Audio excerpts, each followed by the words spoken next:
আসসালামু আলাইকুম বন্ধুরা, সনিক কিচেনে আপনাকে স্বাগতম। আজকে আমি রান্না করব নতুন আলু দিয়ে গরুর মাংস। প্রথমে আমি কড়াইতে তেল দিয়ে দেব। তেলটা আমি ভালো করে গরম করে নেব। তেলটা আমি ভালো করে গরম করে নিলাম। আমি নতুন আলুগুলো দিয়ে দেব।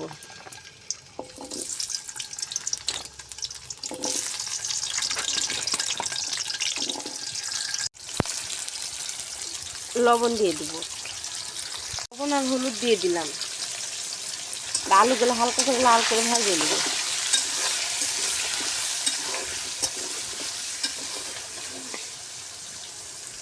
আলুগুলো দেখেন লাল লাল করে আমি ভেজে নিয়েছি। এখন আলুগুলো আমি তুলে নেব। আমি আলুগুলো তুলে নিলাম। ওই তেলে আমি পেঁয়াজগুলো বেরেস্তার মতো করে ভেজে নেব।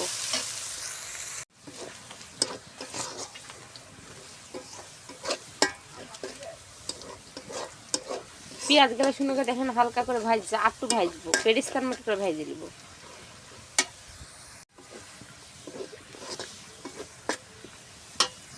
বেরেস্তা তুলে তুলাম। এখন এর ভিতরে আমি আদা রসুন দিয়ে দেবো।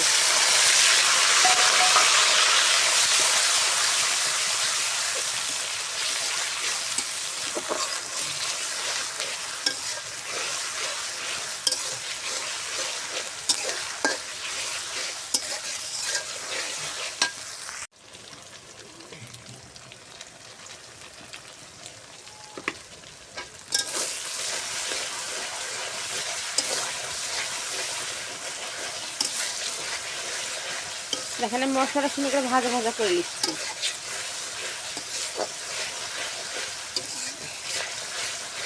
মশলা থেকে সুন্দর সেন্ট বাড়িয়ে গেছে। আমি সামান্য এখন পানি দিয়ে দেবো।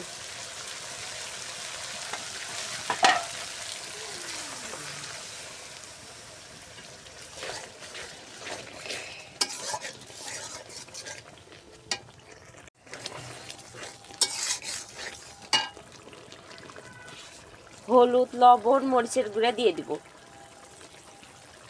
আমি জিরা কিনা আদা রসুনের সাথে পিষে নিয়েছিলাম, এর জন্য জিরার গুঁড়া দিব না। এখন এই মশলাটা সুন্দর করে কষাই নেব। দেখেন আমি মশলা থেকে সুন্দর তেল বাড়িয়ে মশলাটা সুন্দর আমি কষাই নিয়েছি। এখন আমি গরুর মাংসগুলো দিয়ে দেবো।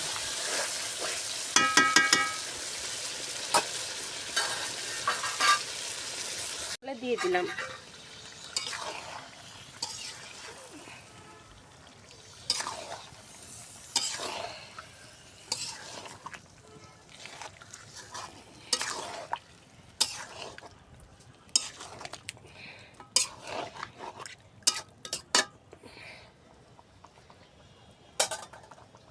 ঢাকনা খুলে দেখবো। মাংসটা আমার অনেক পানি বাড়িয়ে গেছে। এই মাংসের পানিতে মাংস সিদ্ধ হয়ে যাবে। আমি আবার ঢাকনা দিচ্ছি।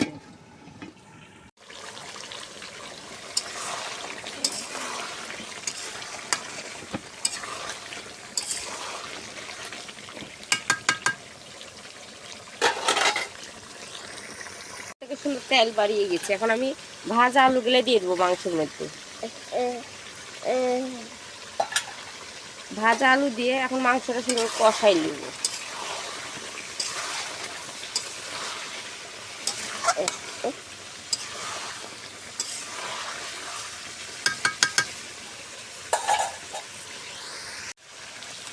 আমার আলু দিয়ে গরুর মাংস সুন্দর কষানো হয়ে গেছে।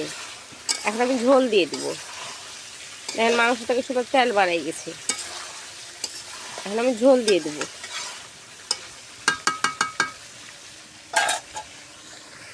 হয়ে গেছে। এখন আমি ঢাকনা দিয়ে দেবো।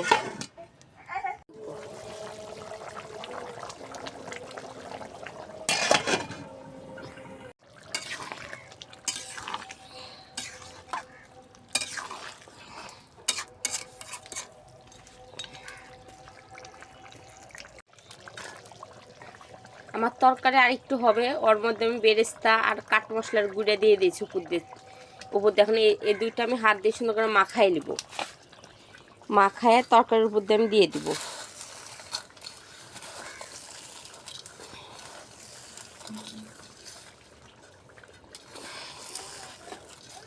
এখন আমি তরকারির উপর দিয়ে ছিটাই দিয়ে দেবো।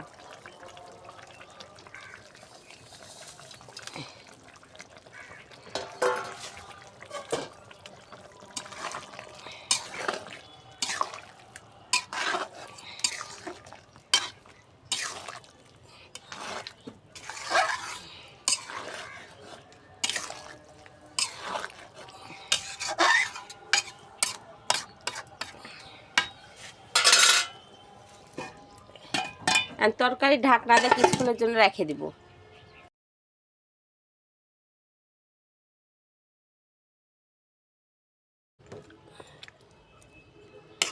আমার রান্নাটা আপনাদের কেমন লাগলো অবশ্যই আমাকে কমেন্ট করে জানাবেন। আসসালামু আলাইকুম।